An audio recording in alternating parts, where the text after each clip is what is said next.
After the animal rescue mission from the California wildfire, I flew home earlier than planned, without telling my husband, to cook an anniversary dinner for our 8th wedding year.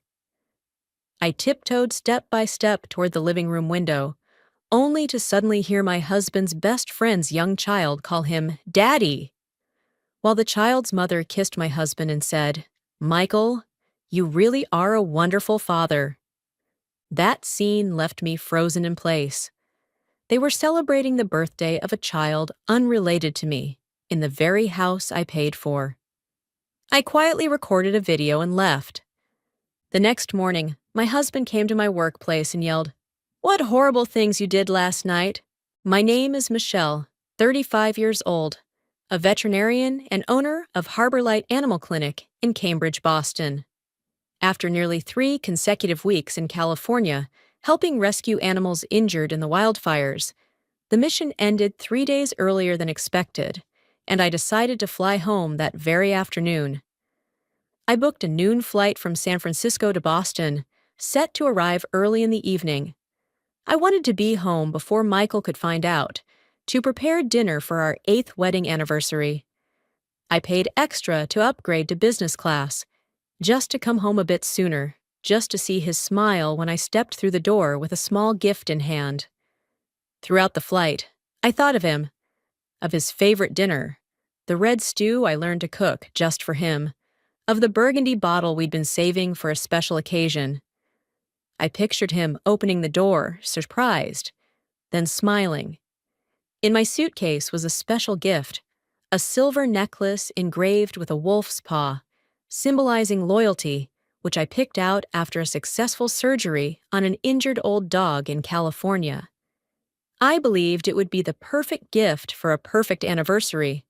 But life is rarely as perfect as we imagine. When the Uber dropped me off in front of our quiet neighborhood in Cambridge, I saw a silver sedan parked outside the house. That car, disturbingly familiar. I looked through the window and felt my chest tighten. It was Tiffany's Honda, Michael's close colleague and friend, a 3rd-grade teacher at the nearby elementary school. I remembered clearly, just yesterday morning, Tiffany had posted on Instagram that she'd be attending a 3-day teacher conference in Worcester. So why was she here, while I hadn't even returned home yet? A cold intuition made me ask the driver to drop me off at the end of the street. I quietly walked to the house, carrying the small gift box. The closer I got, the clearer the voices and laughter from inside became. Warm, intimate, familiar, but not meant for me. Through the slightly open door, I saw Michael blowing out candles with a little girl. The child called him Daddy, in a voice so innocent and bright, and he smiled, lifted her into his arms, kissed her hair, and said in that sweet voice I once believed was meant only for me, "Daddy's here, sweetheart." I stood frozen. The air around me felt frozen too. The gift box nearly slipped from my hand. I caught it with the other. I saw Tiffany, in a light blue floral dress, standing next to him, her gaze tender and intimate in a way that needed no explanation. On the table was a birthday cake with the words, "Happy Birthday, Lisa." And Lisa was Tiffany's 3-year-old daughter, the one I'd once noted had the same blue eyes as my husband. I used to think they were just close friends, that Michael was only helping Tiffany because she was a single mom. But now, hearing Daddy again, I understood everything. That child was calling my husband her father. I stepped back, then again, trying not to let anyone hear my broken breathing. I turned and hurried to the gate, heart pounding like it would explode. I don't remember calling the Uber, only that I sat inside it, headed to my clinic, moving on instinct. When I arrived, I sat in silence in the empty room. The white light reflected on the walls. The sterilizer machine hummed steadily, like the heartbeat of someone barely alive. I opened my phone, went on Facebook, scrolled through Tiffany's posts. There were photos of Lisa learning to talk. Tiffany wrote, She just said, "Mama!" "She's so adorable beneath it," Michael had commented. "She's adorable like her mom." I had once scrolled past it without a hint of doubt. Now, all the pieces fit. Looking back at the timeline, I realized Lisa was born 4 years ago. The same time Michael often came home late, sometimes 1 or 2 in the morning, sometimes not at all, texting, "Tiffany's not okay. She just broke up. I'm afraid she might do something reckless." I used to think he was kind, compassionate. I was touched by my husband's empathy. But perhaps, back then, kindness had already become betrayal. I once believed our marriage was built on honesty, but now I see Michael had betrayed me with the woman he called his best friend. I don't hate Tiffany the way I hate him. To me, she's just a lonely woman who went too far. But Michael, the man I once called my soulmate, he's the one who stabbed me with the very trust I gave him. I opened the notebook on my desk. The first page still had a list of vaccines for cats. I turned to a new page, picked up my pen, and wrote the first line. If loyalty had a shape, then today it shattered. I looked up, out the window where the early winter rain had started to fall. In that moment, I knew I would not let this pain pass like a memory. I would strike back, and I would reclaim justice for myself. Out there, Boston's lights were flickering on, but inside me, nothing was clear. I knew I had just witnessed something unforgivable, but I couldn't let him know I knew. I needed the truth, needed evidence, not just emotions. I picked up my phone, opened the chat with Michael, and tried to sound as normal as possible. The rescue ended earlier than expected, but I might have to stay a few more days to wrap things up. If I finish early, I'll catch the red-eye flight home, message sent. My heart thudded. Just 15 seconds later, he replied, "That's great news. I miss you so much. Once you've rested, let's do a belated anniversary dinner." I looked at the screen, a bitter smile creeping onto my face. He was still playing the perfect husband, as if last night he hadn't laughed with another child in this very house. The next morning, I returned home in silence. Michael had already left. On the kitchen counter were 2 mugs, his usual coffee, and another with a faint lipstick mark. I looked around. Nothing was messy. Everything was too perfect, too clean, like my life had been erased from it. I opened the drawer where he usually kept his wallet and car keys. A small piece of paper stuck out. I pulled it free. A folded receipt. Teddy's Toy Emporium, white wool stuffed teddy bear, $127, September 12th. September 12th. He had told me he was in New York meeting investors. I remember he video called me, smiling, saying, "I miss you." My hand shook. There was no more doubt. I sat down, opened my laptop. The screen cast a cold blue light on my face. I created a new document, typed 3 words in all caps, "Justice Plan." I snapped a photo of the receipt, saved it into the first folder, named Day of Betrayal 1. Then I opened my notes and listed every detail. Tiffany's license plate, Michael's work hours, the late-night meetings he claimed were urgent. One by one, the puzzle pieces began falling into place. At 10:55 a.m., a loyal client came in with her elderly cat, Mrs. Whitmore, a retired lawyer I deeply respect. As I administered the shot, she looked at me and said softly but firmly, "My dear, your eyes say more than you realize. Something's wrong, isn't it?" I smiled, trying to cover it up. "No, just a bit tired." She nodded slowly and said, "Women only say tired when they're holding it all in.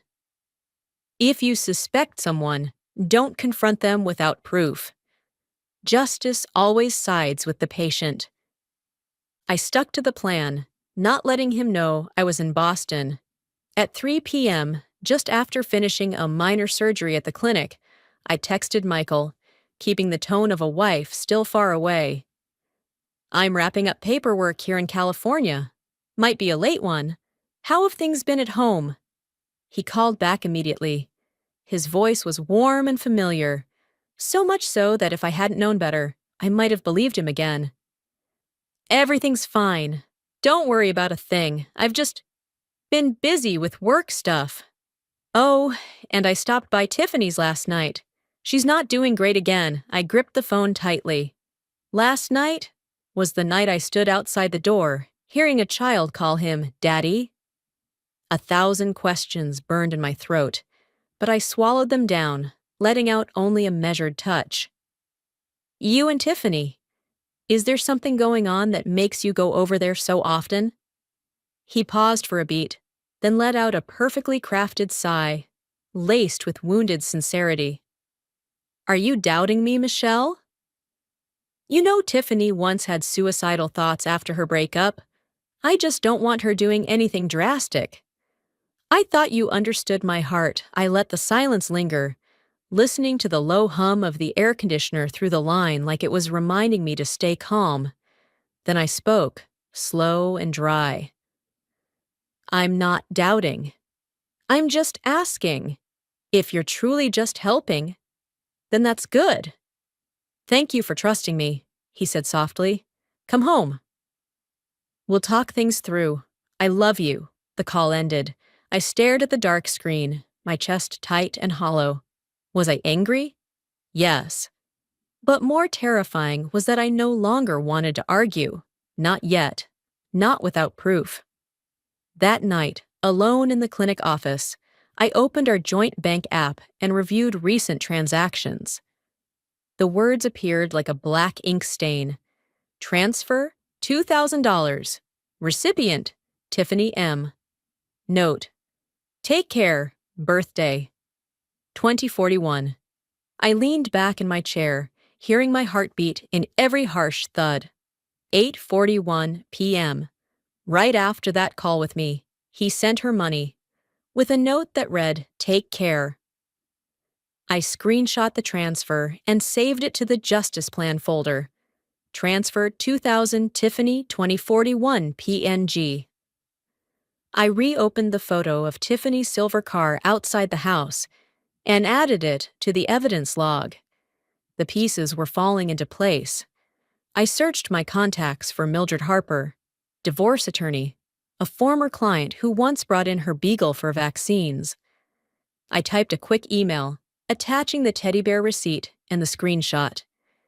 "Dear Mildred, this is Michelle from Harborlight Animal Clinic. I urgently need legal consultation regarding marriage and finances, possible infidelity, transfers from joint accounts to a third party, and procedures for requesting DNA testing.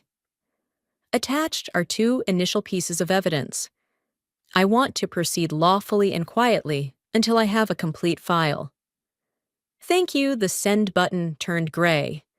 I rested my forehead against the back of my hand. Outside the clinic window, Boston glowed like a chessboard, each lit square a story no one else knows. On the desk, the Justice Plan notebook lay open. I added a new line. "Day of Betrayal, 2. The first lie has been recorded. The distance between pity and complicity is just one excuse." I turned off the lights. In the dark, I heard something faint, the sound of trust falling to the bottom of my heart, and I knew, from this moment on, every road would lead to the truth. I barely slept that night. I lay curled on the small sofa in my clinic office, listening to the rain tapping on the roof and the wind slipping through the window frame. At first light, I brewed a strong black coffee, opened my laptop, and began combing through our joint account. Michael still believed I was in California. He had no idea I was less than 10 kilometers away, here in Cambridge, working on a plan taking shape. In the transaction history, a long list of unusual expenses appeared, like puzzle pieces I'd never seen before. Maple Leaf Elementary tuition, $3,800. Kids Planet Toy Store, $215. Happy Moments Birthday Photo Studio, $640. All notes repeated one name, Lisa. I opened my notebook and began building a timeline. Left column for transaction dates, right column for the excuses Michael had given. Business trips. September 12th. White teddy bear. Meeting investor in New York. November 4th. Maple Leaf tuition. Trip to Dallas. December 21st. Birthday photo shoot. Year-end meeting in Chicago. Each line matched chillingly. For 4 years, every night I stayed up saving the lives of helpless creatures. He was raising another family. With the money I earned. Near noon, my phone buzzed. A reply from Mildred Harper, the lawyer I had emailed the night before. Michelle, I've reviewed your materials. This is a clear case of infidelity and financial abuse. Do not confront him yet. Keep gathering evidence, statements, transfers, invoices, every expense. I recommend preparing a divorce petition and a DNA test request. Stay calm, keep him unaware. Justice takes time, but we will get it. I read the email 3 times, then typed back. Understood. I'll gather more over the next few days. He won't suspect a thing until it's too late. 30 minutes later, I sent Michael a short message, setting the next piece in motion. I'm back in Boston. Tired, but okay. I think I'll stay home for a few days before returning to work. Within 5 minutes, he replied, So happy to hear that. I'll come home early tonight. I want to make things right, Michelle. I looked at the screen. A faint smile crossed my face. He still thought I'd just arrived. He had no idea I'd seen everything. That evening, Michael came home earlier than usual. He brought tulips, the flowers I used to love, but now only felt like a chokehold. He smiled, wrapped his arms around me from behind. His cologne hadn't changed, familiar enough to make my chest ache. I'm sorry I haven't been more attentive, he whispered. You've been so tired. What if we took a weekend in Maine? I turned to him, smiling lightly, voice calm as air. Sounds nice. I could use a break, too. He took my hand, looked deep into my eyes, and I saw a man who could act down to the last detail. I only nodded. I had to pretend. Mildred's advice echoed. Don't confront him without enough evidence. While he showered, I opened my phone, captured the latest bank statement, and emailed it to Mildred. In the notes, I typed, This month shows a new $5,200 transfer to account HM. Coincides with Maple Leaf tuition. Likely Tiffany Morgan. I saved a copy, turned off the screen. Michael stepped out of the bathroom, hair still damp, wearing that familiar half-smile. The smile that once made me love him, and now left me hollow. Thank you for believing in me, he said. I promise, everything will be okay. I only nodded. That night, while he slept, I lay still, phone glowing under the covers, and wrote one more line in the justice plan. He says he loves me with words. But he pays for another love. And money doesn't lie. Outside the window, Boston's rain returned. In the soft yellow glow of the lamp, I looked at the man lying beside me and knew that from now on, every breath he took was part of my plan. 3 days later, Michael told me to dress up for his firm's fundraiser, a high-profile event for major investors in the financial sector. He said it was a chance for us to show up as a couple again after such a busy time. And I understood instantly. He needed the mask of a happy marriage. I chose a fitted long black dress, paired with the ivory silk shawl he'd gifted me for our 3rd anniversary. Everything was curated, from outfit to smile. As we stepped into the grand lobby of the Fairmont Copley, hundreds of crystal glasses sparkled under golden chandeliers, soft jazz weaving between murmured conversations. He placed his hand on my back and whispered, "You've always been the best part of my life." I smiled faintly. A good liar always sweetens the blade. The event began. Michael mingled with groups of guests, shaking hands, laughing, proudly introducing me. "This is Michelle, my biggest supporter through every step of my career." Everyone looked at us like a perfect couple. I smiled politely, listening quietly, feeling the invisible cracks beneath the polished surface. And then I saw her. Tiffany, in a pale violet dress, her hair softly curled, wearing a silver star brooch. She entered the hall like a guest of honor, name badge in hand. "Tiffany Morgan, community education consultant." I nearly laughed. Consultant? She had just been promoted in Michael's new narrative, his sponsored project. Michael saw her, and for a split second, their eyes met. Something electric passed between them, long enough for me to recognize a look he never gave me. She nodded. He gave a subtle nod back. But just minutes later, they clinked glasses and exchanged a warm smile, the kind shared by two people who've known more than wine. I held my champagne glass, stepped toward the back of the hall, and gently opened my purse. Beneath tissues and lipstick, my phone was recording. I aimed the camera in their direction, pretending to check messages while it captured every second of Michael and Tiffany's interaction, the smile of two people who knew exactly who they were deceiving. I didn't drink another drop. I just stood there, watching, reminding myself, sometimes justice doesn't come from courtrooms, but from the moments people think no one's watching. When the event ended, Michael held my hand, flashes going off around us. "Thank you for being with me tonight," he said. I answered softly, "That's what a wife's supposed to do, right?" He nodded, not realizing that sentence was double-edged. That night, after he fell asleep, I pulled out my phone, plugged it in, and replayed the 2-minute video. In the glowing light of the ballroom, Michael and Tiffany's faces were clear. Their eyes, their distance, their smiles, all spoke the truth.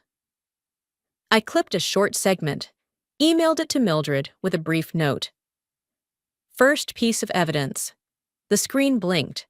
Sent successfully. I stared at those words for a long time, then closed the laptop. Outside the window, city lights reflected on the glass, casting my shadow back at me. For the first time in years, I didn't feel invisible. I was coming back, not as a wife, but as the woman rewriting her own justice. The next morning, I arrived at Mildred's office in downtown Boston. A light rain was falling, mist veiling Beacon Street like a gray curtain. I walked in, carrying the USB drive with the footage from last night's fundraiser. Mildred was waiting in her small office full of divorce files, her gaze firm yet full of empathy. I sat down, my hands still cold, but my voice steady. "I'm ready now, Mildred." "Enough is enough." She nodded, plugged the USB in, and watched the short video. The glow of the screen lit up her stern face. After a few silent seconds, she said slowly, "This is more than clear. We'll begin divorce proceedings immediately, and I want you to request a DNA test to confirm that child is Michael's. If so, he can be charged with concealing a dependent and financial misrepresentation." I listened to every word, like hearing the war drums at the start of a true battle. That same morning, Mildred helped me file the official divorce petition with the Suffolk County Court. The packet was over 10 pages long, with all evidence attached: bank statements, transfers, receipts, the video. I signed my name at the bottom, my pen shaking slightly, but the stroke resolute. That afternoon, Mildred contacted the Massachusetts Child Support Enforcement Agency, reporting suspicions of Michael hiding a child, an act subject to civil charges and severe penalties. I sat across from her, watching each fax go out, my heart pounding yet strangely relieved. Every sheet sent peeled back another layer of his mask. But Mildred knew that to win, I'd need more than paperwork, visual evidence. She referred me to Joseph Turner, a private investigator she'd worked with on high-stakes financial divorce cases. That afternoon, we met at a small cafe near the Charles River. Joseph was in his 40s, tall, quiet, eyes sharp as blades. After my brief summary, he asked only one question. "What level of evidence are you after?" Suspicion or certainty? I answered clearly, certainty and legal. 2 days later, I received an email from Joseph. Subject line, initial observations. He wrote concisely, with attached photos and a detailed report. Michael left his office at least 3 times this week during lunch, around 12:10 to 1:45 p.m. He drove to Riverview Place Apartments in Somerville, where Tiffany Morgan resides. He parked in the garage and went up to apartment 307. He stayed about an hour and a half, then returned to work by 2 p.m., as if coming back from a client lunch. I opened each photo. Undeniable. Michael stepping out of his car, holding a paper bag from a nearby bakery, smiling as Tiffany opened the door. Pictures of them leaving the unit together, her walking him to the parking lot, brushing his shoulder before he walked away. Joseph concluded, "The visits are consistent every Tuesday and Thursday." This constitutes repeated infidelity. I stared at the images, no longer in pain, only cold and resolved. The man who said he was meeting clients had been spending lunch breaks cheating. I saved all the photos to the Justice Plan folder, carefully numbered. That night, I sent them all to Mildred, along with this note. "Mildred, here is direct evidence. He meets Tiffany twice a week during lunch. Enough for court." Her response came almost instantly. "Good. I'll prepare the supplemental file. From now on, Michelle, every step you take is protected by law. We won't fight with pain anymore, but with evidence." I looked out the window. The Boston sunset reflected off the Charles River, staining the sky red. I breathed deep and whispered to myself, "He once used time to hide his lies. I'll use every minute now to bury them." The next morning, Michael left early as usual. He kissed my cheek, said he had an important meeting. I simply nodded, silently watching him fade out the door. Once I heard his car pull away, I reached for my phone. I opened my contacts, saw his name on screen, then called. My voice was so calm, it surprised even me. "Can we meet this afternoon?" "At River Bean Cafe, near your office. I want to talk." There was a pause on his end. Then he replied, as gently as ever, "Sure." "But why not wait till tonight and talk at home? You just got back. I want to cook dinner for you." I smiled, keeping my tone flat. "No need. I prefer talking outside. Too many things at home keep us from saying what we really mean." He hesitated a second, then agreed. "All right." I want us to talk seriously, too. That afternoon, I arrived 15 minutes early, choosing a window seat where sunlight streamed across my steaming cappuccino. I sat quietly, opened my bag, double-checked the evidence on my phone. When Michael walked in, wearing a white shirt and navy tie, the same smile on his face, it was as if nothing had ever happened. He kissed my forehead, a gesture that once thrilled me, now cold as glass. We sat. He talked about new projects, maybe starting his own fund. I let him speak, let him settle into his polished husband role. When he paused, I slid my phone across the table, opened a video file. On screen appeared a dim shot of our living room. Yellow lights, a birthday cake, and a child's voice rang clearly. "Daddy?" Then Michael's voice, tender and sweet to the bone. "I'll always be here." Michael froze. He stared at the screen, then at me, face draining of color. "Michelle, when did you film this?" I didn't answer. I set down my cup, voice low and steady. "That night. When you blew out candles with another woman's child. In my house." He swallowed hard, tried to steady his tone. That was Lisa. You know her. Tiffany asked me to watch her sometimes. I said that to comfort the girl. I didn't want her feeling unloved. Michelle, she doesn't deserve to be hurt." I laughed, but it came out sharp as broken glass. "Doesn't deserve to be hurt? You're saying that to me? Do you know what truly doesn't deserve pain, Michael?" A wife's trust. I took an envelope from my bag, unfolded documents. Teddy bear receipt dated September 12th, Maple Leaf tuition statements, transfer proof to Tiffany Morgan, and the photo from the fundraiser where he toasted with her in the hotel lobby. I laid each one on the table, voice even and cold. Here's the tuition you paid. Here's the toy you bought on the day you said you were in New York.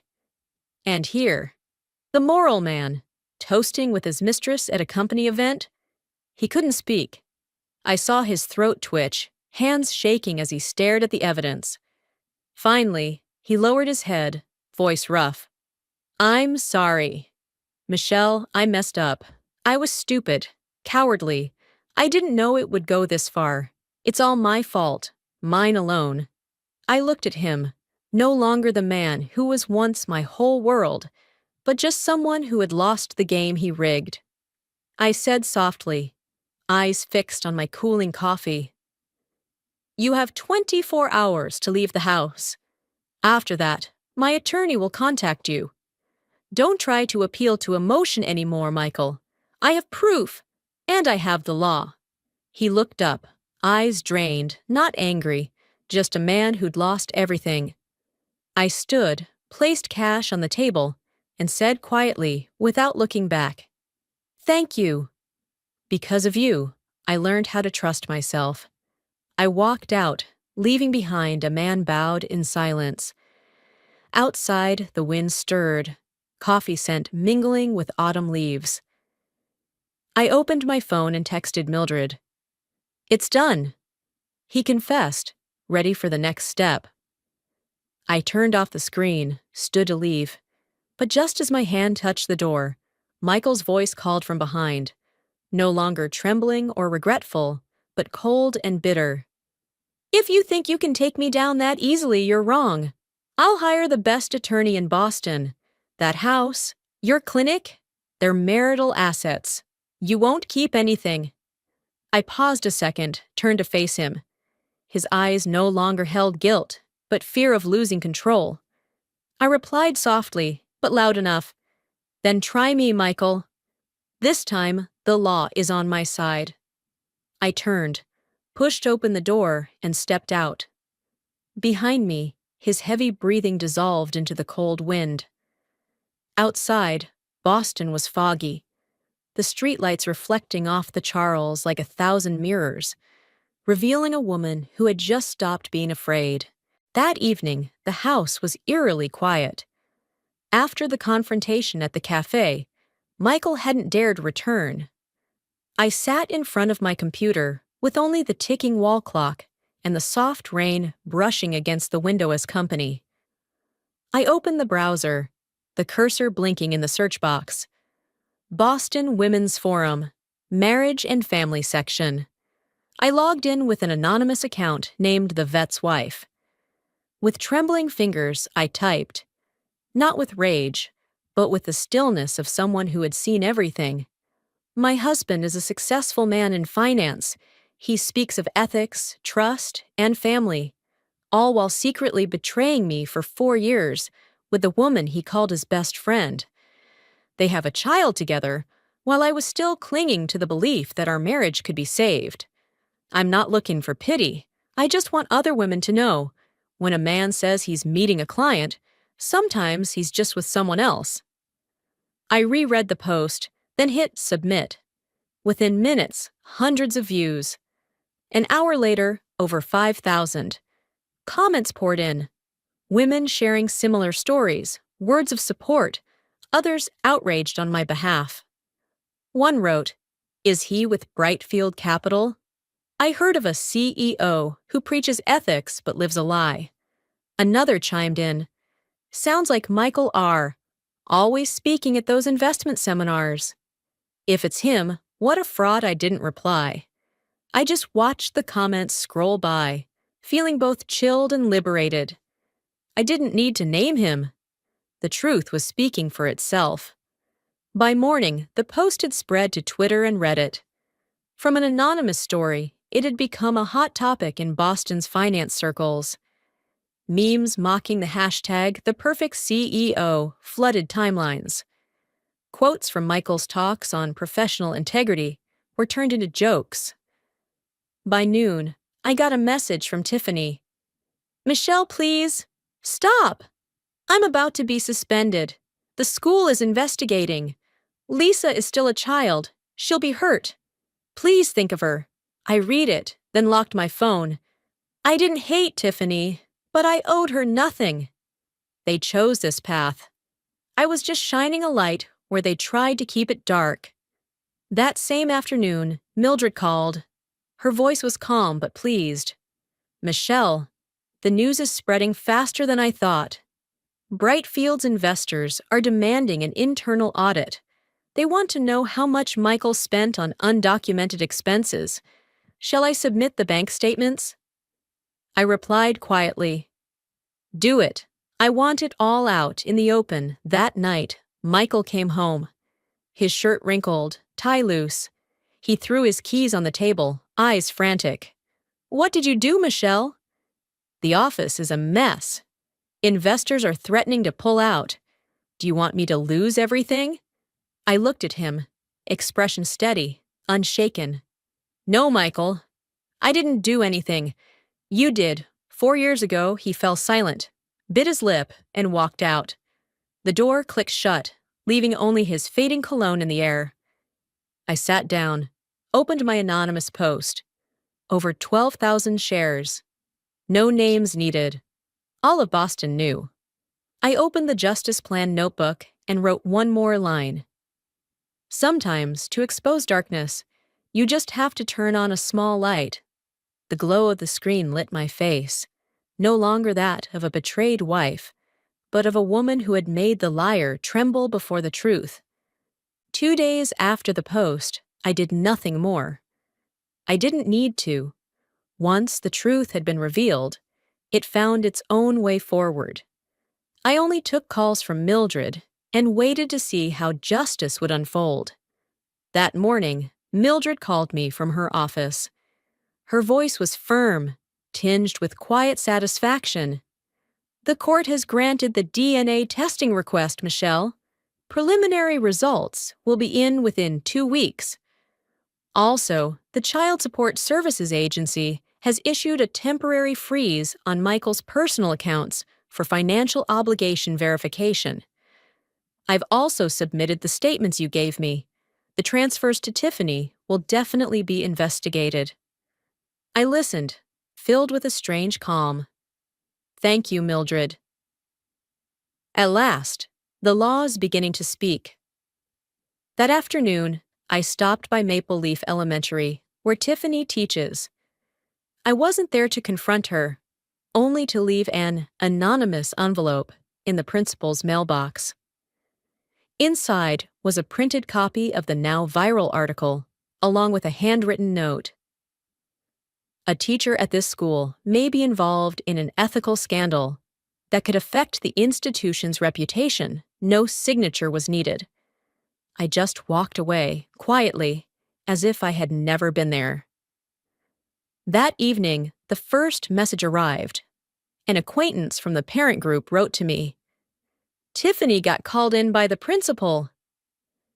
"She's panicking. Might be suspended." I read it without trembling. I wasn't seeking revenge. I simply stopped protecting a lie. The next morning, the media started picking up the story. The headline on Boston Finance Weekly read, "Brightfield Capital faces ethical crisis. Senior fund manager accused of misconduct and personal scandal." Beneath it was a picture of Michael in a suit, smiling confidently at an investment conference. The comments below the article were merciless. Ethical investing, hypocritical living, the paradox of modern Wall Street. If he couldn't keep his wife's trust, how can he manage our money? That afternoon, Mildred sent me a photo of an internal memo from Brightfield Capital.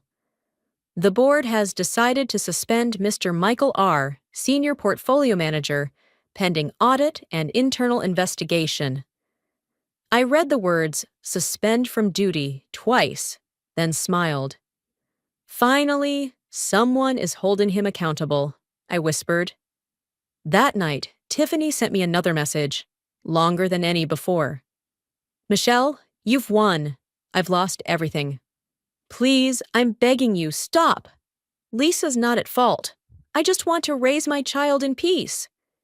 I stared at the screen, not responding. There was no need to. Society, public opinion, and justice were finishing what I had started. When I closed the laptop, I reopened my Justice Plan notebook. The final line of the day, I wrote in small, steady script. When justice begins to work, I don't need to scream. I just need to stand still and let the truth speak for me. Outside, the autumn wind swept through the window frame, carrying the scent of light rain and the distant echo of car horns.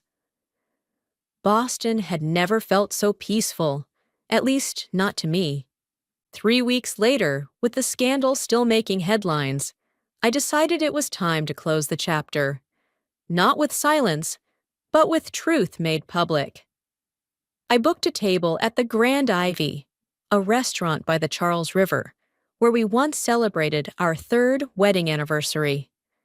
This dinner wasn't just a gathering of friends. It was my final trial, one where justice didn't lie in a judge's hands, but in the eyes of those who had once believed in us. I sent invitations to our closest mutual friends, and to both Michael and Tiffany. In the note, I kept it brief. "This is a farewell dinner. Come if you still believe in the truth." That night, the Grand Ivy Banquet Hall shimmered in golden light, crystal glasses glittering under chandeliers. I arrived early, wearing a long black dress, hair neatly pinned, makeup soft but sharp. When I looked in the mirror, I no longer saw the woman who cried in the dark. I saw someone who had turned pain into power. One by one, my friends arrived. The Whitleys, Jenny and Mark, a few colleagues from the vet clinic. At last, Michael walked in, Tiffany by his side, their faces tense, trying to maintain composure. I smiled and welcomed guests as if nothing had happened. As dinner neared its end, I rose gently and lifted my glass. "Thank you all for coming. Tonight, I won't say much. I just want to share one thing. The truth sometimes needs light, and tonight, I want to shine that light." The room fell silent. I signaled the tech staff. The large screen at the back lit up. The image appeared, the very video I had recorded that night in my own living room. Lisa's voice rang out, innocent and clear. "Daddy?" Then Michael's, warm and affectionate. "I'll always be here." A few gasps. Some covered their mouths. All eyes turned to Michael. But I didn't stop there. I played the DNA results Mildred had sent just yesterday. The test confirms a 99.97% probability of biological relation between Michael R. and Lisa Morgan. The banquet hall was silent. I could hear Tiffany's sharp breaths in the corner. She broke into sobs, her hand trembling as she clutched Michael's arm. He only bowed his head, his face pale. I stepped into the center of the hall, voice steady and clear. 4 years. 4 years of lies, of promises, of nights I believed you were working late. I don't need an explanation. I just want everyone to see. Justice doesn't always come from courtrooms. Sometimes it comes from ending silence. No one spoke for a few seconds. Then Jenny, who once attended our wedding, stood first. Michelle, I believe you. Then Mark, then the Whitleys. Then one by one, everyone stood, slowly but resolutely. There's no room for betrayal in our circle. Tiffany buried her face, tears soaking the napkin. Michael still didn't lift his head, hands clenched tightly, as if holding on to the last shred of pride. I looked at them one last time and nodded. Thank you for coming. Thank you for listening. From now on, I hope you two live truthfully with each other, the way I've lived truthfully with myself. I walked out, leaving behind heavy stares, whispered words, and a truth freshly unveiled under the glamorous lights. The breeze off the Charles River brushed gently past, carrying a soft chill. I stood on the steps, breathing deep. Behind me, an old chapter was collapsing. Ahead, a new one was opening. No more lies, only light and freedom. 3 days after the evening at the Grand Ivy, the storm officially broke. The news spread faster than Michelle had imagined. On financial media sites, bold headlines emerged. Brightfield Capital under internal investigation amid ethics scandal and alleged embezzlement. At the Brightfield office, the tension was palpable. David Clark, a longtime partner and head of auditing, discovered irregularities in spending. In an internal email, he wrote, "A sum of $120,000 was withdrawn from the contingency fund 3 months ago, without valid invoices. Upon review, the transaction was made by Michael R., labeled as Maple Leaf Community Project Support. But David didn't take long to connect Maple Leaf to the elementary school where Tiffany Morgan teaches. He immediately contacted Mildred, Michelle's attorney, to verify the connection when cross-referenced with Michelle's evidence. Tuition receipts, bank transfers, gifts, and aligned expenditures. Everything became alarmingly clear.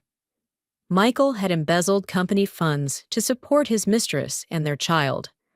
Mildred forwarded the entire case file to Brightfield's Audit Division and the Massachusetts Financial Oversight Committee. Within 48 hours, Brightfield Capital released a public statement. We have terminated Mr. Michael R., Senior Portfolio Manager, for serious breaches of ethical and financial conduct. His personal accounts have been frozen pending investigation. Authorities are proceeding with prosecution. As for Tiffany Morgan, after her suspension, she was officially dismissed from Maple Leaf Elementary for seriously damaging the school's reputation. She packed her desk in silence, her face gaunt, while colleagues avoided eye contact as she walked the hallway. Meanwhile, Michelle visited her lawyer's office. She signed the divorce papers, the final page ending 8 years of marriage. The court awarded her full ownership of the Cambridge home and the Harbor Light Animal Clinic. Michael didn't contest. Perhaps he knew he no longer had the right. A few days later, the Child Support Agency issued its official ruling. Mr. Michael R. is ordered to reimburse all past expenses and provide ongoing financial support for the child Lisa Morgan. Per Massachusetts state law, Mildred informed Michelle that the case had been referred to the Bureau of Financial Investigations for embezzlement and fraud. The proposed sentence could reach up to 6 years in prison. That evening, Michelle returned home, sitting in the empty kitchen. the soft yellow light fell across the wooden table, once the setting for dinners, stories, and laughter. She opened her laptop and read the latest headline. Former Brightfield fund manager faces embezzlement charges. Estimated losses at $120,000. She closed her eyes and breathed deeply. No more tears, no more shaking. Only peace, the kind found by those who have weathered the storm and remained standing. Justice begins with truth, she whispered. The wind whispered through the window, carrying the chill of Boston's November air. Michelle looked outside.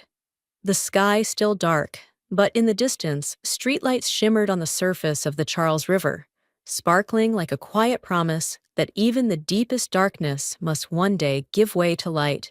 5 weeks later, I sat in my new office, a small but sunlit space, where the nameplate had just gone up a few weeks ago. Phoenix Divorce Solutions.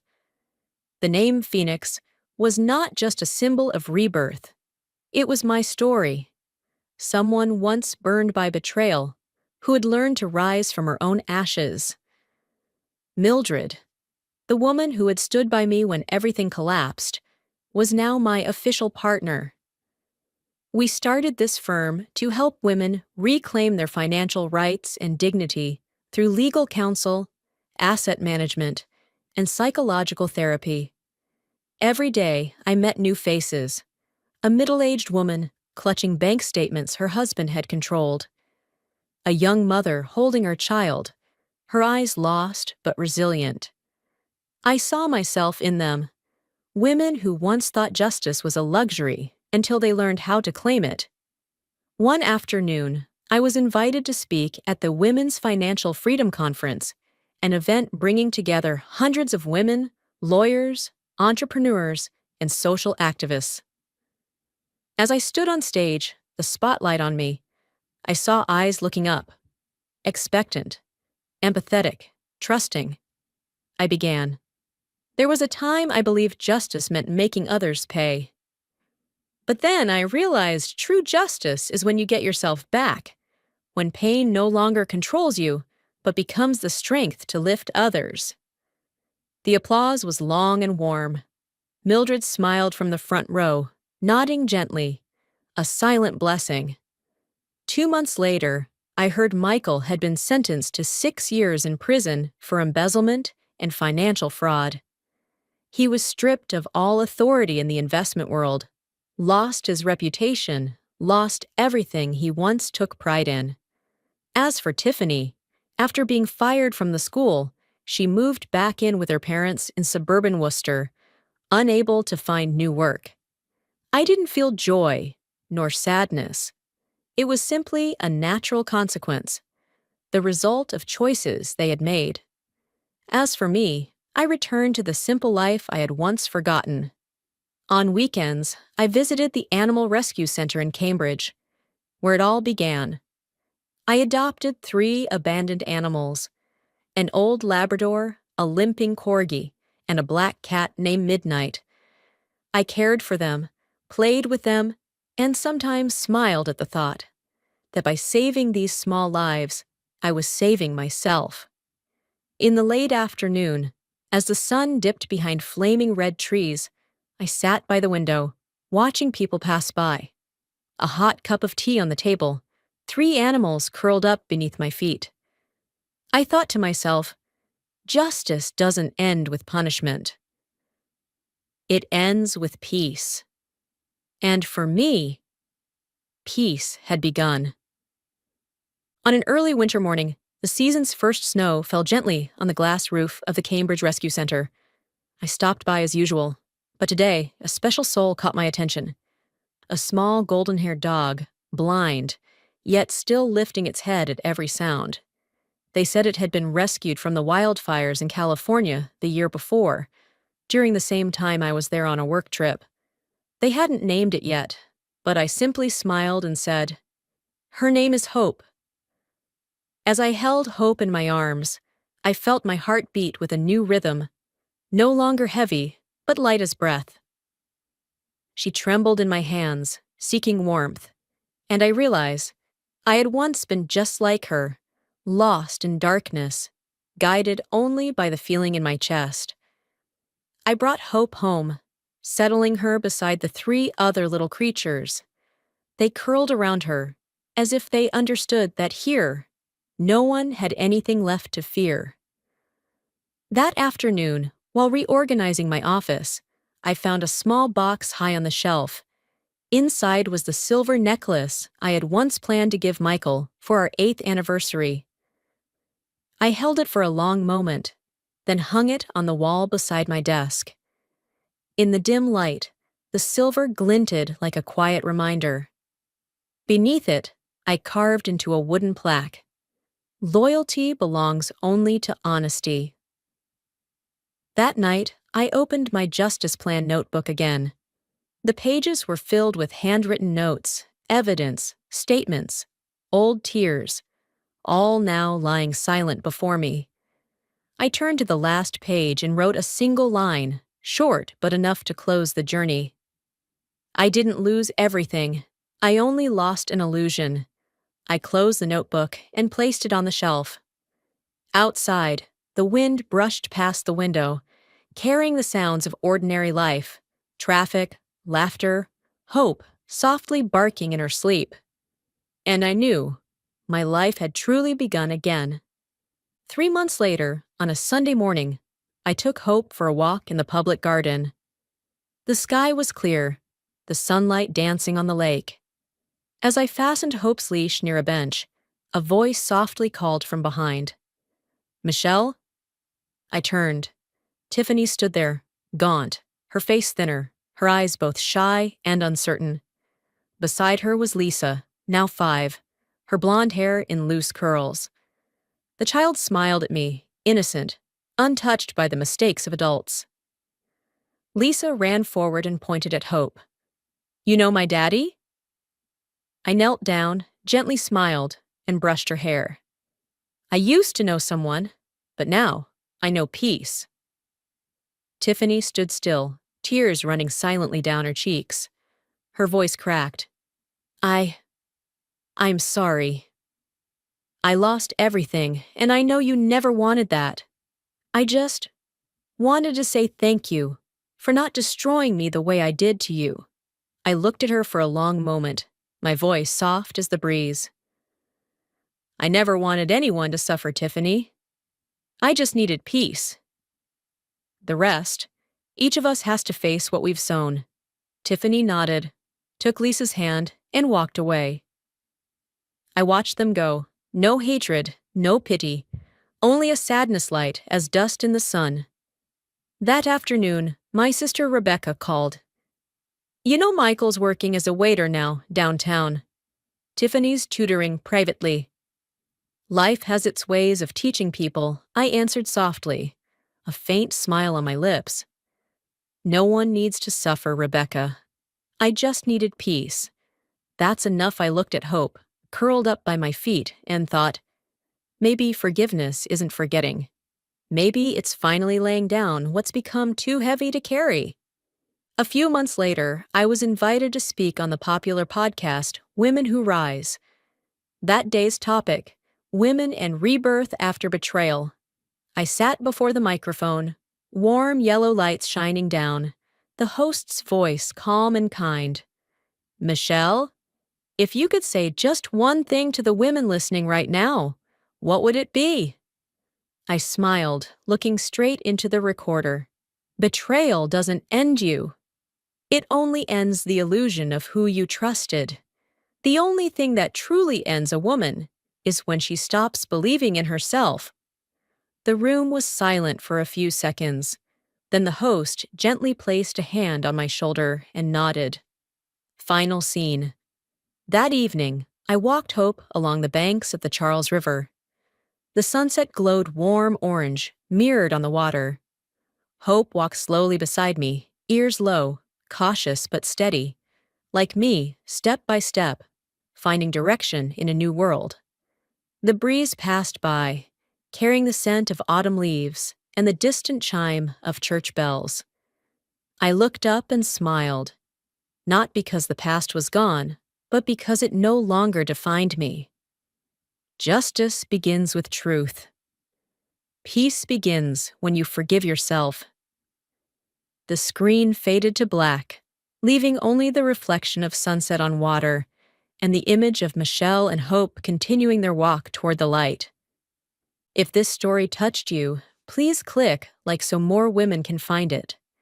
And don't forget to subscribe, so together we can spread real journeys where justice isn't just a verdict, but the peace we reclaim for ourselves. My husband thought he was picking up his future. Instead, he was walking straight into his reckoning, and I had the best seat in the house for the show. Let me set the scene. Tuesday, November 12th, Nashville International Airport, Terminal C. I'm standing at baggage claim, exhausted from 3 days organizing Charleston's wedding expo, when I see him. My husband of 14 years, Marshall Hawthorne. Dr. Marshall Hawthorne, holding a handmade poster board that says, "Welcome home, beautiful," with little hearts drawn around it. Here's the thing about Marshall. In our entire relationship, the most romantic gesture he ever managed was ordering takeout from the nice Italian place instead of the cheap one. The man once gave me a Costco gift card for our anniversary. He said it was practical. So you can imagine my shock when I see him with not just a poster, but an enormous bouquet of peonies. My favorite flowers that I've mentioned approximately 800 times always met with his blank stare and a comment about how flowers just die anyway. But wait, it gets better. I'm standing there, partially hidden behind a family reunion, watching my husband shift his weight like a teenager at prom. He's wearing the navy cashmere sweater I bought him last Christmas, the one he claimed made him look too fancy for the hospital. His hair is actually styled. Marshall Hawthorne, who considers running his fingers through his hair adequate grooming, used product. And then I see her. She comes running through the terminal like she's in a Nicholas Sparks movie. Long dark hair flying, designer carry-on bouncing, smile that could sell toothpaste. She can't be more than 28, maybe 30. She's wearing a dress, at an airport. Who wears a dress on a plane unless they're trying to impress someone? Marshall's face lights up like Christmas morning. He drops the poster and opens his arms. She launches herself at him, and he catches her, spinning her around while she wraps her legs around his waist. In the middle of Nashville International Airport, I'm standing 30 feet away, watching my husband embrace another woman with more passion than he's shown me in 5 years. And the worst part? I recognize the watch on his wrist, the Tag Heuer I saved for 6 months to buy him for his 40th birthday. There it is, pressed against this woman's back as he holds her like she's the only person in the world. They kiss. Not a peck. A full-on movie trailer. Get a room kiss that makes the elderly couple next to me look away. I should be crying, right? That's what I thought I'd do if I ever caught my husband cheating. But I'm not crying. I'm furious. And more than that, I'm calculating. See, here's what Marshall doesn't know. I'm Vera Hawthorne, and I plan events for a living. Not just any events. Luxury events. Weddings for Nashville's elite, charity galas, corporate parties where million-dollar deals get made over champagne. I orchestrate perfect moments for a living. I control narratives. I turn visions into reality flawlessly. And right now, watching my husband play out this airport romance fantasy with his pharmaceutical rep. Oh yes, I recognize her now. Lila something or other from hospital functions. I'm already planning the greatest event of my career. My divorce party. Let me back up. My name is Vera Hawthorne. I'm 42, and until 3 minutes ago, I thought I had a decent marriage. We live in a gorgeous colonial in Forest Hills, one of Nashville's most exclusive gated communities. I drive a paid-off Mercedes GLE. We have dinner parties. We're country club members. On paper, we're living the dream. We don't have kids. I wanted them once. Marshall always said later, when the practice is more established, when we're more financially secure. Eventually, I stopped asking. I threw myself into my business instead. Turned Elegance Events into Nashville's most sought-after planning company. Built something that was mine. Looking back, I can see when things shifted. About 2 years ago, Marshall started working later, going to more conferences, paying more attention to his appearance. I notice everything. It's my job. But I convinced myself it was a midlife crisis thing. What a fool he thinks I am. Because here's what Marshall doesn't realize. I'm not just some trophy wife who plans parties. I built my business from nothing. I negotiate contracts with vendors who'd eat him alive. I manage bridezillas who make hostile takeovers look friendly. I've dealt with catastrophes that would make a battlefield surgeon weep, all in heels and a smile. Marshall Hawthorne has no idea who he's dealing with. I watch them break apart. She's giggling while he retrieves her luggage. They walk right past me, close enough that I smell her perfume, something floral and expensive, close enough to see the small Tiffany & Co. bag hanging from her wrist. Oh, Marshall. I pull out my phone and start taking pictures. Quick snaps that look like I'm scrolling social media. The two of them walking, his arm around her waist.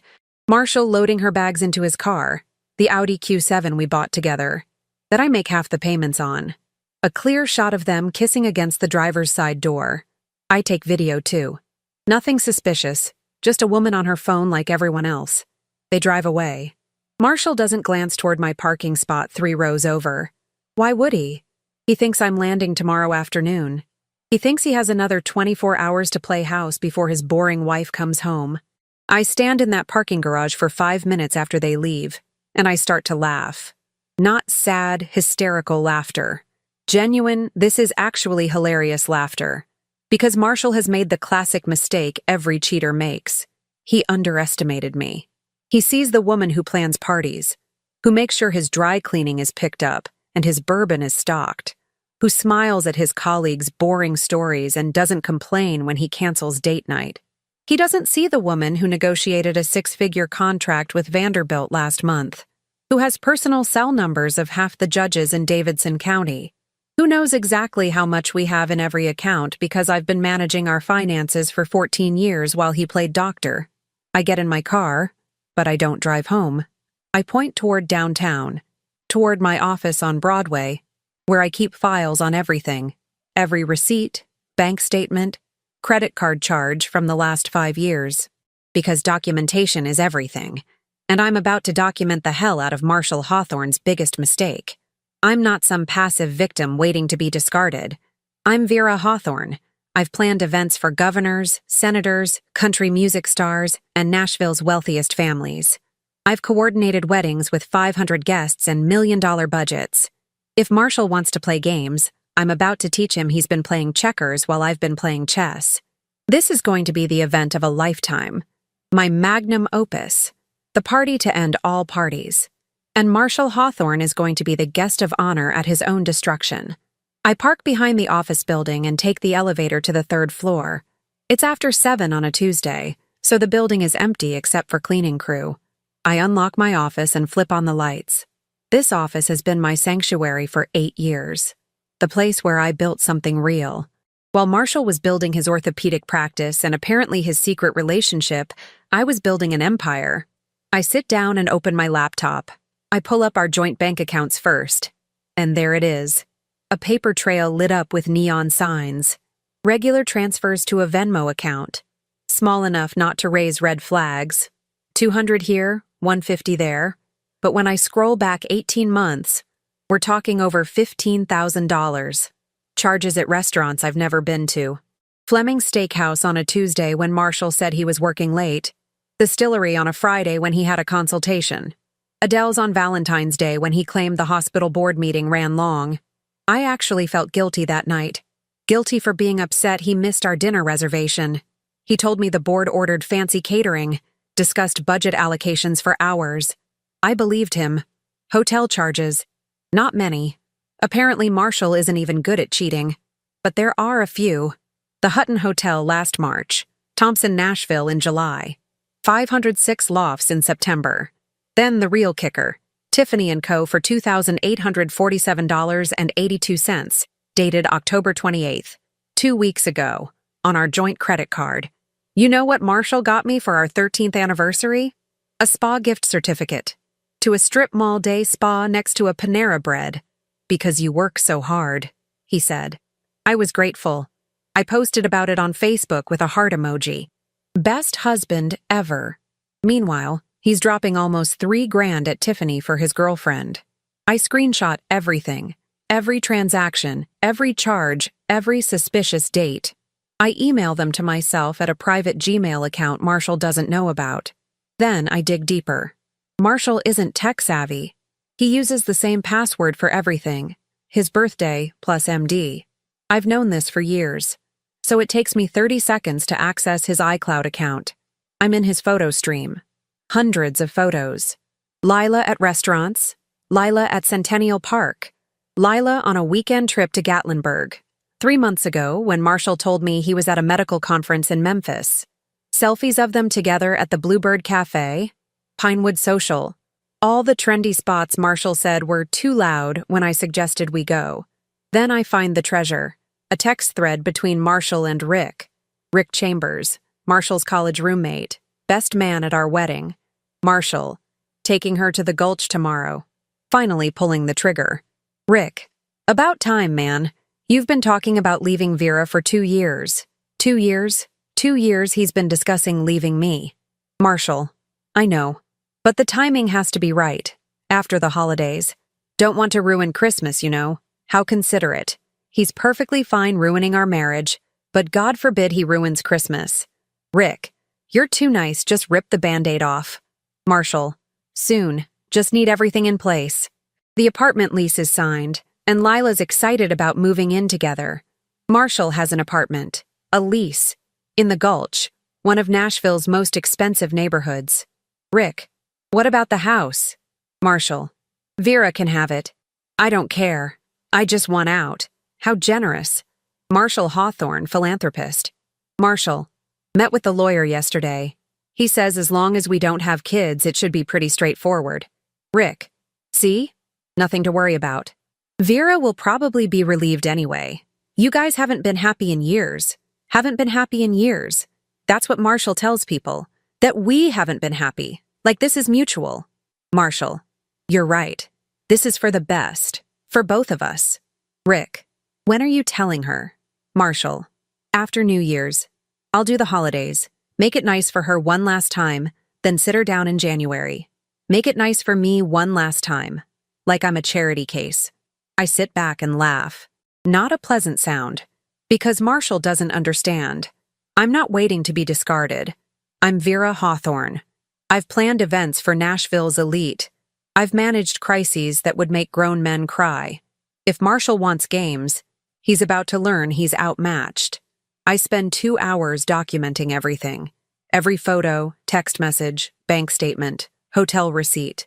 I create a folder structure that would make a forensic accountant weep with joy. Then I research divorce attorneys. The best in Nashville.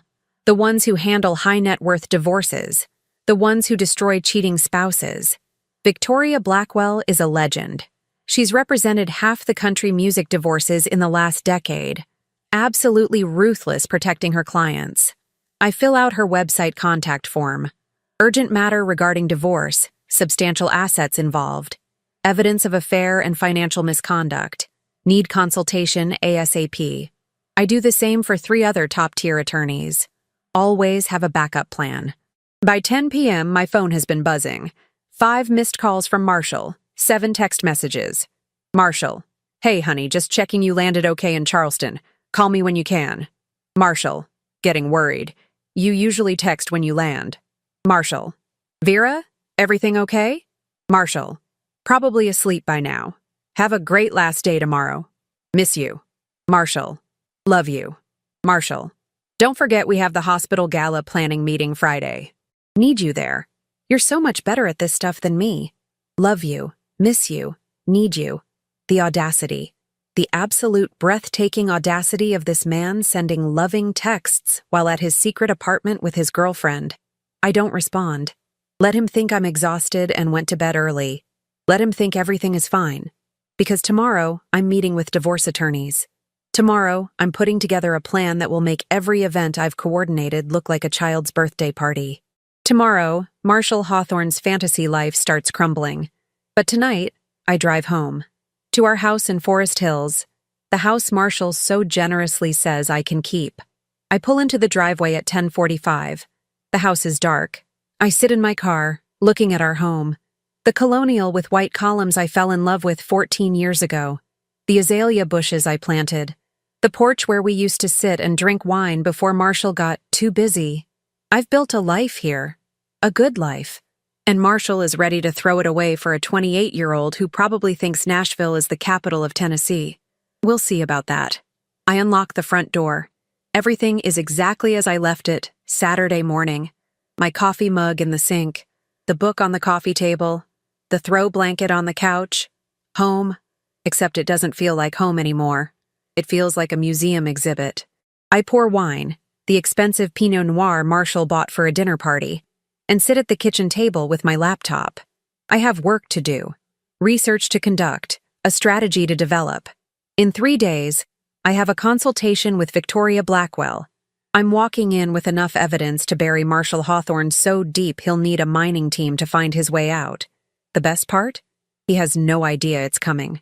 He thinks he has until January. He thinks he's in control. Marshall Hawthorne is about to learn the most important lesson of his life.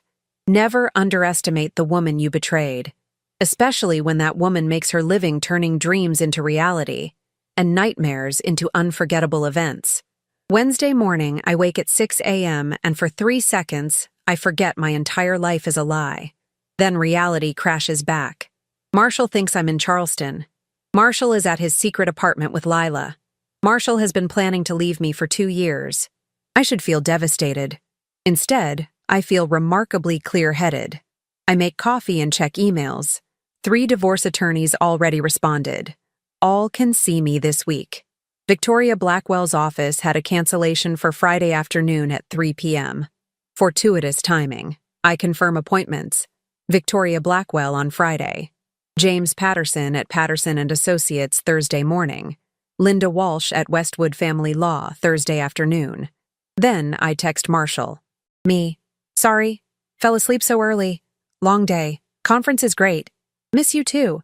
See you tomorrow afternoon. His response comes within 30 seconds. Marshall. No worries. Glad you're having a good time. Can't wait to see you tomorrow.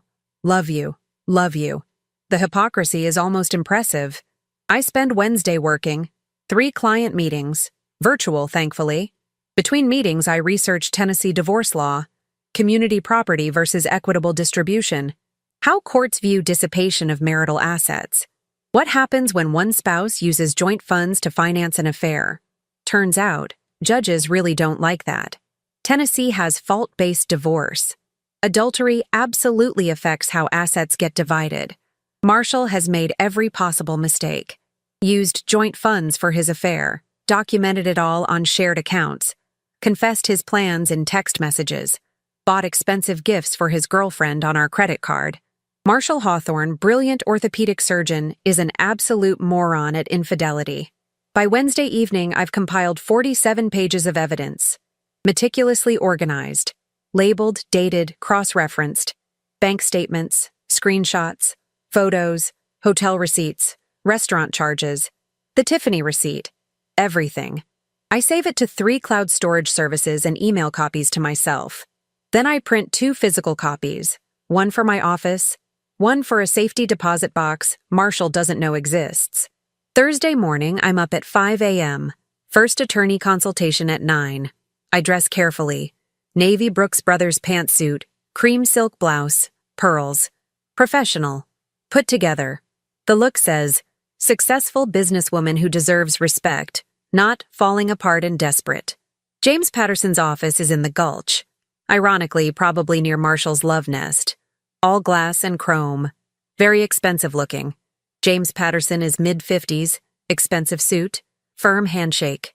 The kind of smile that costs $300 an hour.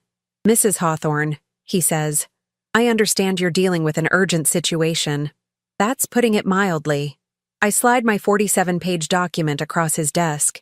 His eyebrows rise as he flips through pages, then rise higher, then practically disappear. This is comprehensive. I'm an event planner. Organization is kind of my thing. I can see that. He reaches the Tiffany receipt and his mouth twitches. Mrs. Hawthorne, in 23 years of practicing family law, I have never seen a case this well documented on day 1. Is that good? Very good. For you. Less good for your husband. I tell him everything. The airport, the flowers, the embrace, the systematic documentation. And your husband doesn't know you know? He thinks I'm in Charleston until this afternoon. He thinks everything is fine. Good. Keep it that way. He leans back. Tennessee is an equitable distribution state. But in cases where one spouse dissipated marital assets to finance an affair, courts factor that in. He used joint funds for hotels, dinners, jewelry for his mistress. That's dissipation. What does that mean for me? You have an excellent case for more than 50% of marital assets. We can argue he owes you reimbursement. If he fights you, we have enough ammunition to bury him. Validation floods through me. However, I notice you don't have children. That simplifies things. No custody battles. We're looking at asset division and possibly alimony. I own my own business, Elegance Events. Last year I cleared $230,000 in profit. His eyebrows rise. And your husband's income? Orthopedic surgeon. Around $450,000 annually, plus bonuses. So there's a disparity, but not massive. You're both high earners. That works in your favor. You're not financially dependent. That narrative plays well. We talk strategy, timeline, expectations. He explains Tennessee requires grounds for divorce. Adultery qualifies. Temporary injunctions to prevent draining accounts. Discovery, depositions, potential trial. But honestly, with evidence like this, most defendants settle. Going to trial means this becomes public record. His affair, his spending, all of it. Most professionals want to avoid that. Next is Linda Walsh at Westwood Family Law. Green Hills office. Less flashy, more intimidating. Linda Walsh is tiny, early 60s, looks like someone's grandmother but has shark eyes. She flips through my documentation at lightning speed. When I'm finished, she looks up. Do you want to hurt him, or do you want to win? What's the difference? Hurting him feels good in the moment. Winning means you get what you deserve and move on intact. Both are valid, but they require different strategies. I want to win. But if hurting him is part of winning, I'm okay with that. Linda Walsh smiles. Terrifying. Then we'll get along just fine. She's more aggressive than James Patterson, direct about what we can demand and prove, leverage the affair evidence, freeze joint accounts, hire a forensic accountant to trace every dollar Marshall spent on Lila. Men like your husband, successful, arrogant, convinced they're smarter than everyone, they make mistakes. You've documented all of them beautifully. How far do you want to take this? As far as I need to.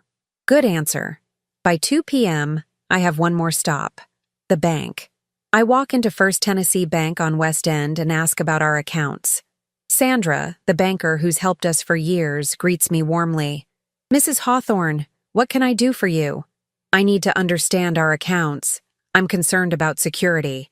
Over 45 minutes, I learn exactly what we have everywhere. Withdrawal limits, protections to prevent one spouse from draining accounts. Turns out, not many protections exist. Marshall could theoretically withdraw everything tomorrow. Is there a way to require dual authorization for large withdrawals? Not on standard joint accounts. However, if you're concerned, you could open a separate account in just your name and transfer your portion there. And if my husband asks? Sandra gives me a look suggesting she's seen this movie before. Your financial security is important, Mrs. Hawthorne. You have every right to protect your assets. I don't move money yet. That would tip Marshall off. But I make note of everything. And I open a new business account for Elegance Events, in just my name, that Marshall has no access to and no knowledge of, just in case. By 3:45, according to my fake itinerary, my flight from Charleston is landing at 4:30. I drive to the airport and park where my car's been sitting since Tuesday. At 4:15, I text Marshall. Me. Just landed. Grabbing my bag and heading home. See you soon. Marshall. Great. I'll be home around 6. Want me to pick up dinner? Me. That would be amazing. I'm exhausted. Marshall. Thai food from that place you like? Me. Perfect. Look at us. The perfect couple. Coordinating dinner. It would be sweet if it weren't completely hollow. I drive home, following the route from the airport. I pull into our driveway at 5:20. The house is empty. I walk through with new eyes, seeing everything differently. I try to remember the last time Marshall and I were intimate. 6 months? 8? Longer? I convinced myself it was normal. We were busy, in our 40s, married 14 years. Now I realize things weren't cooling off for Marshall. He was just getting his needs met elsewhere. I pull out my phone. Tomorrow, Friday the 15th, I have my consultation with Victoria Blackwell at 3 p.m. The hospital gala is December 14th. And Marshall plans to ask for a divorce in January, after I've done all the emotional labor of making Christmas perfect. Well, I have news for Marshall Hawthorne. I'm not waiting until January. Marshall's car arrives at exactly 6 p.m.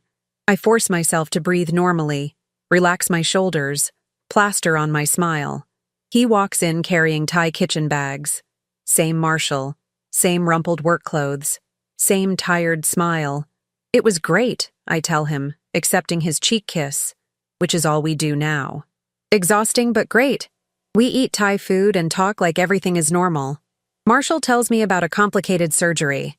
I improvise Charleston conference details. How's work been otherwise? I ask. The usual.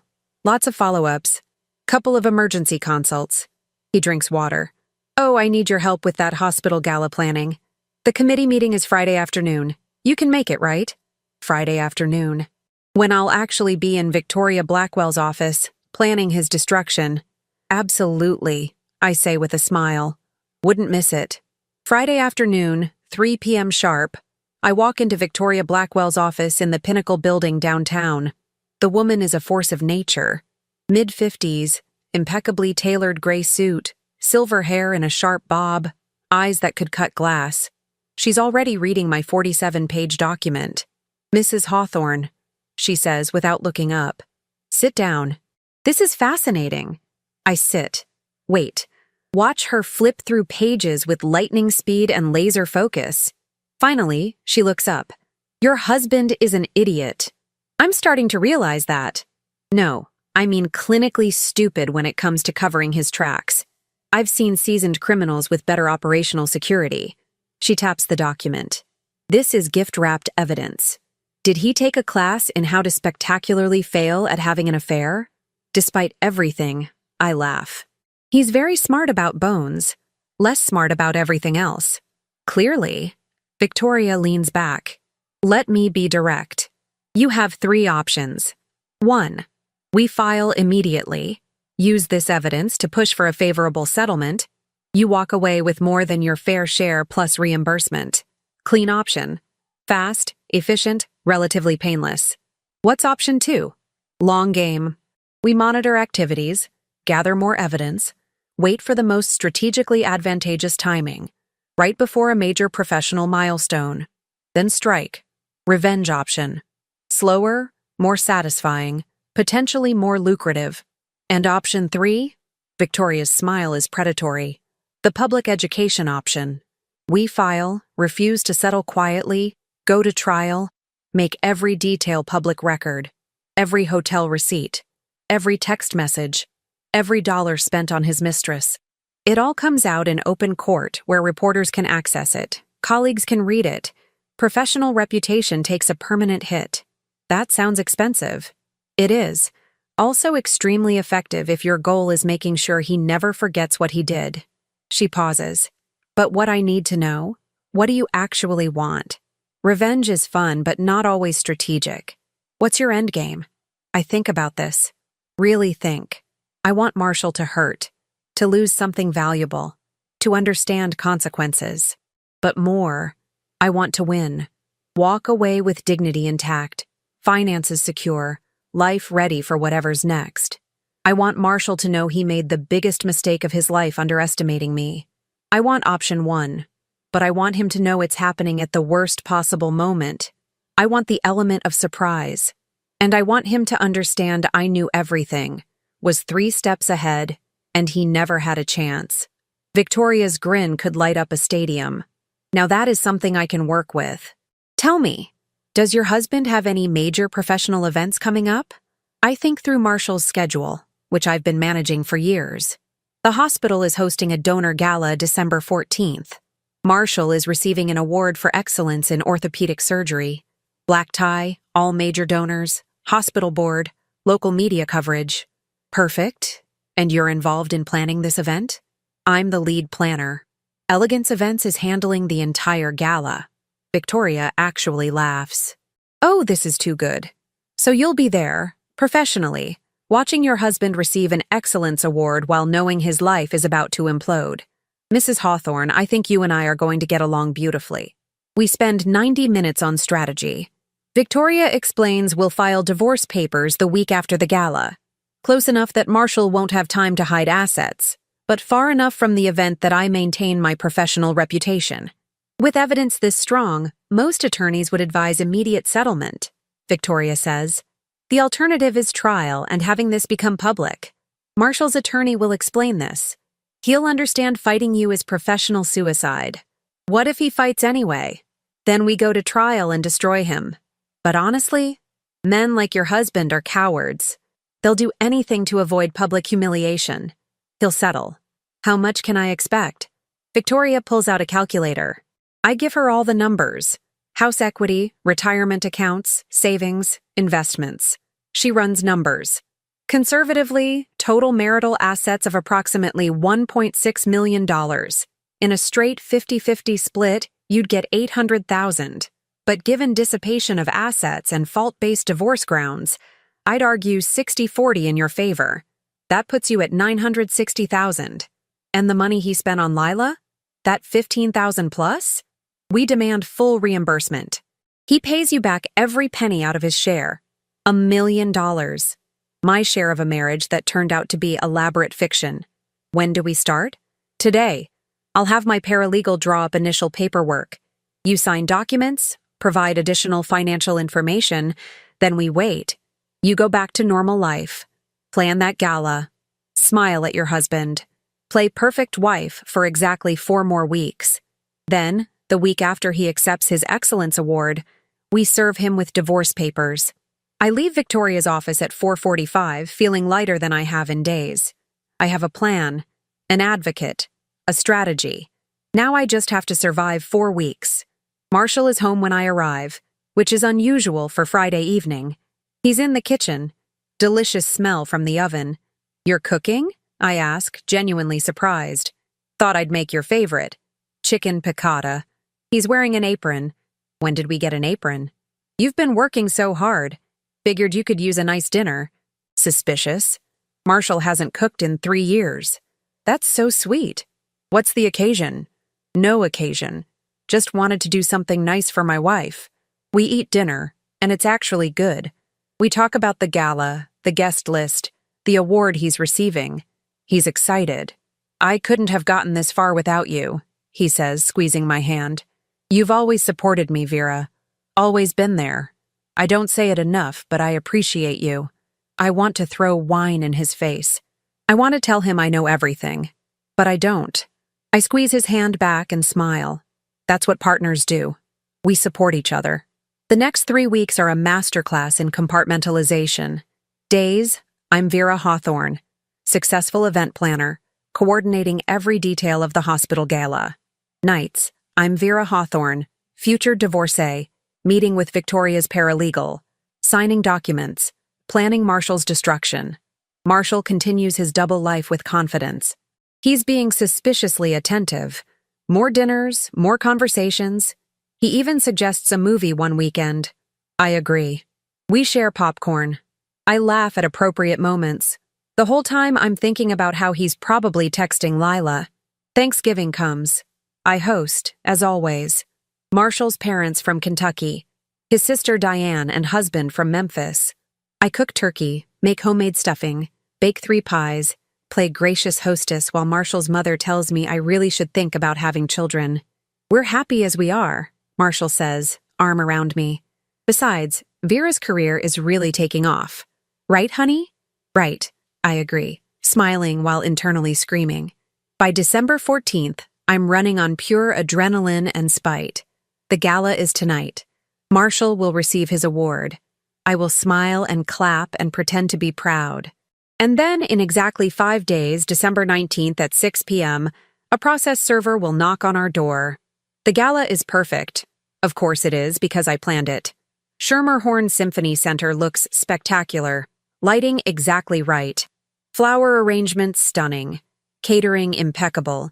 250 guests in black tie, drinking expensive wine. I'm wearing a navy blue gown, Marshall complimented. You look beautiful, he said, and sounded like he meant it. Marshall receives his award at 8 p.m.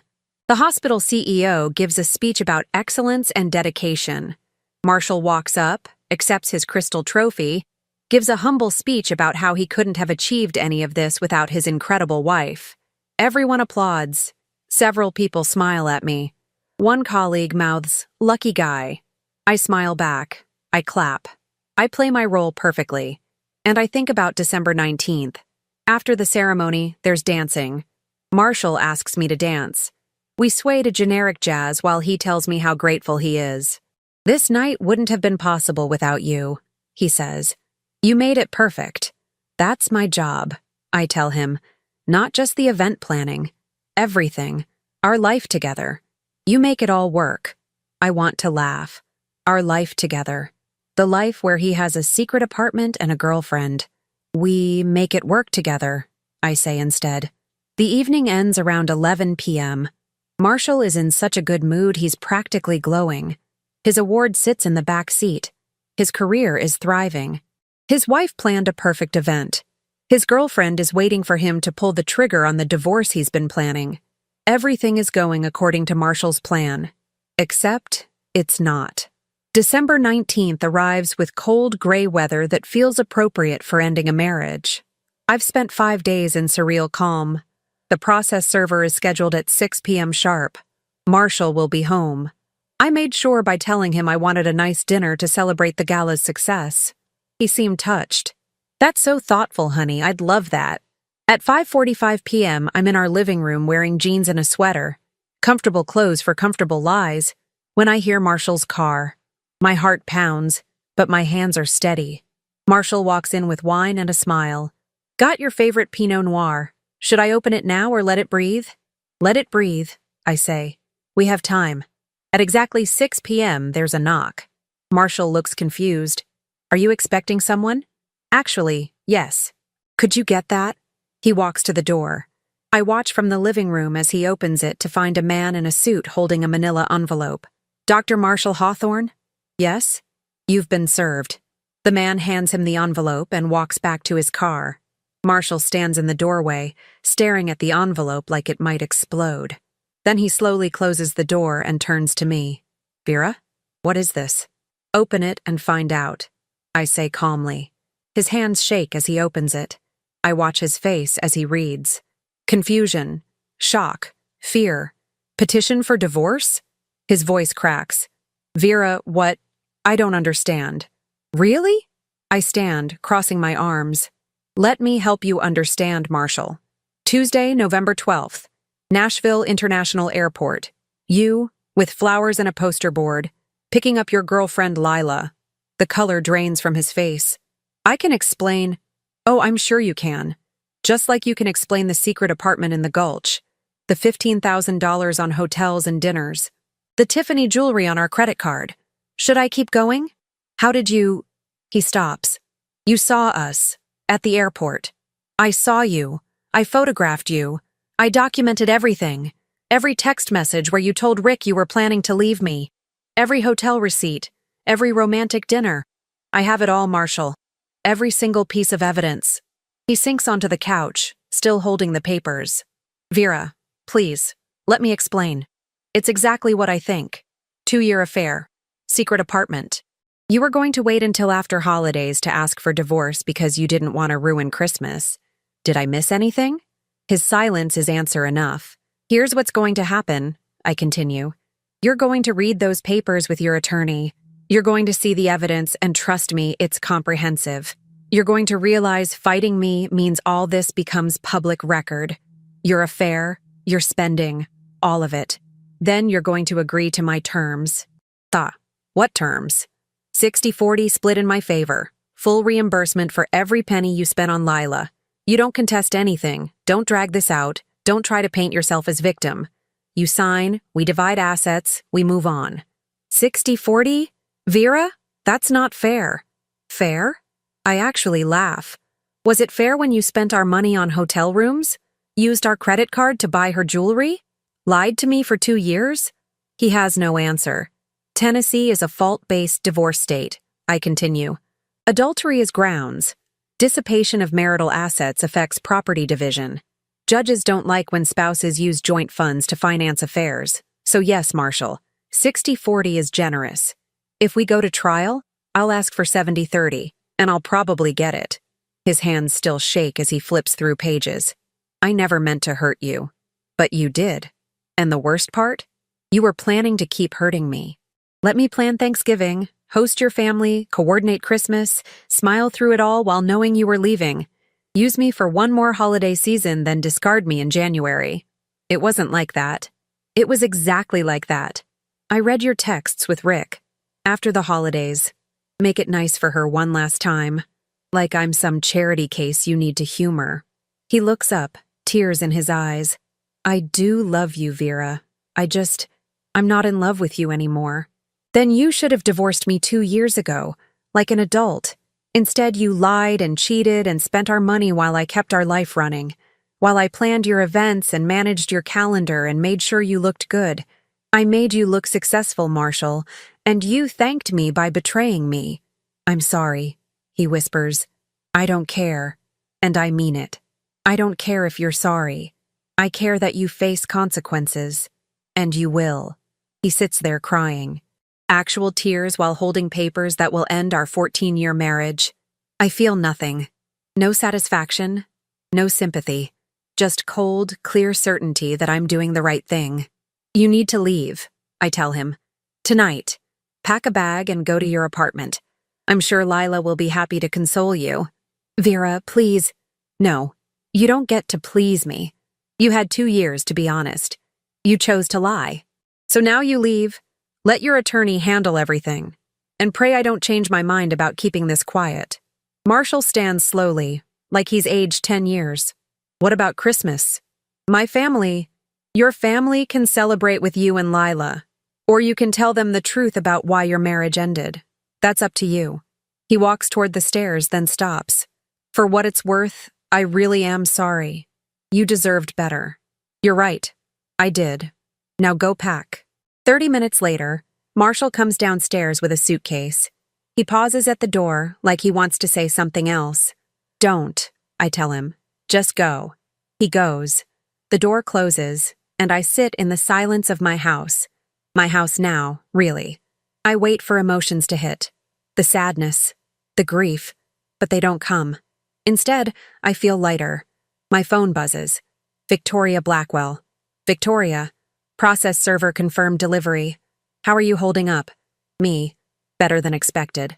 He left. It's over. Victoria. The beginning of the end. His attorney will be in touch within 48 hours. Get ready for negotiation. Me. I'm ready. The next weeks are a blur of legal meetings. Marshall's attorney, a tired-looking man named Gerald, contacts Victoria on December 21st. They schedule a meeting for December 27th. I spend Christmas alone. Intentionally alone. I order Chinese takeout, watch rom-coms. Don't think about Marshall or Lila or the life I thought I had. The negotiation meeting is surprisingly painless. Marshall doesn't want to fight. His attorney lays out a counteroffer, 55-45 split, and he'll reimburse the $15,000 over 2 years instead of immediately. Victoria looks at me. I nod. Acceptable. But I want it in writing that he admits to the affair and dissipation of assets. No ambiguity? Gerald sighs. Marshall nods miserably. We hammer out details. I keep the house. I'll refinance to buy out his equity. We split retirement accounts according to percentage. Investment accounts get divided. I get the Mercedes, he keeps the Audi. By January 15th, we have a signed settlement. By February 3rd, the divorce is finalized. 14 years of marriage ended with a judge's signature. I walk out of the courthouse that cold February morning as Vera Hawthorne, though I'm already planning to legally change back to Vera Caldwell. Fresh start, clean slate. My phone buzzes with an unknown number. Unknown. I hope you're happy. You destroyed his life. Lila. Probably watching Marshall deal with fallout and deciding I'm the villain. I delete the message without responding. She's not worth my time. 6 months later, I'm in my renovated home office. I turned Marshall's old study into workspace for elegance events. When my phone rings. Vera Caldwell speaking. Ms. Caldwell, this is Jennifer Davis from Nashville Lifestyle Magazine. We're doing a feature on successful female entrepreneurs in Nashville. Your name came up repeatedly. Would you be interested in being interviewed? Absolutely. The interview happens 2 weeks later. Jennifer asks about my business, growth strategy, memorable events. She asks delicately about my recent divorce. It was a learning experience, I tell her honestly. I learned I'm stronger than I thought, that I can handle anything life throws at me, and that sometimes the worst thing that happens turns out to be exactly what you needed. The article runs in September. The headline, Vera Caldwell, Building an Empire, One Event at a Time. There's a photo of me in my office, confident and successful. No mention of being anyone's wife or ex-wife. Just me, my business, my achievements. The article brings 3 new high-profile clients. My calendar fills for 18 months. Elegance Events becomes the most sought-after planning company in Nashville. I hire 2 additional planners to keep up. I run into Marshall once, at a charity event I'm coordinating in October. He's there with Lila, who looks significantly less glamorous than at the airport. Turns out, being with Marshall in reality is different from being the exciting secret girlfriend. Marshall sees me, and his face goes pale. I smile, wave politely, turn back to my conversation with a potential client. I don't have time for my past. I'm too busy building my future. It's been a year since I discovered Marshall's affair at the airport. A year since my world fell apart and I realized I had to rebuild it. And here's what I've learned. Sometimes the trash takes itself out. Sometimes the worst betrayal leads to the best transformation. Sometimes losing what you thought you wanted makes room for what you actually need. I'm not grateful for what Marshall did. I'm not going to pretend his affair was some blessing in disguise. He betrayed me, lied to me, wasted 2 years of my life. But I am grateful for who I became in the aftermath. The woman who documented everything. The woman who planned her revenge with the same precision she brings to weddings and galas. The woman who stood her ground and demanded what she deserved. That woman is someone I'm proud to be. My life now looks different than I imagined a year ago. I live alone in a beautiful house that's entirely mine. I run a thriving business I built from nothing. I have friends, hobbies, freedom. I'm dating, casually, discovering what I actually want in a partner now that I'm not settling. Last week, I planned a divorce party for a client, a celebration of her freedom after leaving a 20-year marriage. Champagne tower, live band, all her friends celebrating her courage to start over. She pulled me aside. You really understand this, don't you? The relief of getting out? I do, because I've been there. Any advice? I thought about everything I learned, about Marshall and Lila and divorce papers, and the moment I decided I wasn't going to be a victim. Yes. Don't wait for permission to demand what you deserve. Don't shrink yourself to make someone else comfortable. And never underestimate your own strength. You're more capable than you think. She hugged me, tears in her eyes. Thank you. Because that's what I do now. I celebrate new beginnings, fresh starts, the courage it takes to walk away and build something better. Marshall thought he was trading up when he chose Lila. He thought he was leaving behind a boring wife for an exciting new relationship.